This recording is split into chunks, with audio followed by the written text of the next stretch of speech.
En venant ici, j'aspire à une amélioration, à une guérison totale. C'est une mère désemparée, mais décidée à sauver son fils qui se présente ce matin aux locaux de l'ACEAT, une association qui vient en aide aux consommateurs de drogue et à leurs familles. Si elle a décidé de garder l'anonymat, c'est qu'avoir un fils toxicomane de 40 ans n'est pas de tout repos. Mon fils, il est dans la rue, il dort dehors, tout ça. Donc je me suis permise de le faire entrer. Il y a plus d'estime de soi, il n'y a plus de respect des parents. Tu ne dors pas à l'aise hein, parce que tu dis comment il va arriver.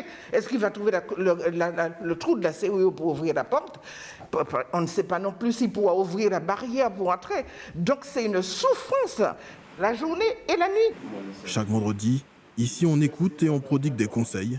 Un soutien moral et psychologique pour des familles au bord de la rupture. Il était incarcéré parce qu'il a été brûlé une voiture. Il a tout dégradé le truc d'une infirmière. Et c'est avec cette infirmière qu'il a rendez-vous au tribunal demain. Je ne peux plus, je dis devant tout le monde, je ne peux plus.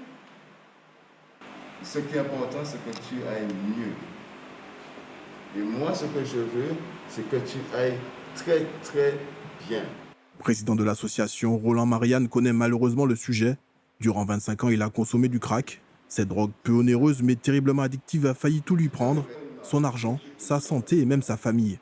Aujourd'hui, il tente d'apporter aux autres l'aide médico-sociale qu'il aurait souhaité avoir.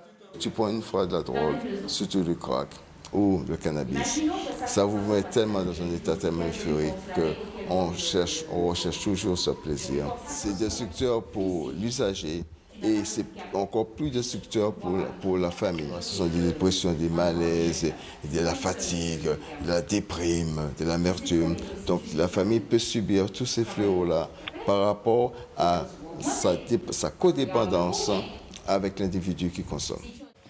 Pour aller plus loin, Roland Marianne a créé la ferme de l'ACEAT. Ici, les anciens toxicomanes tentent de se remettre en activité en travaillant dans les jardins. C'est le cas de Jerry, consommateur de crack depuis ses 18 ans. Il a connu l'errance et la violence.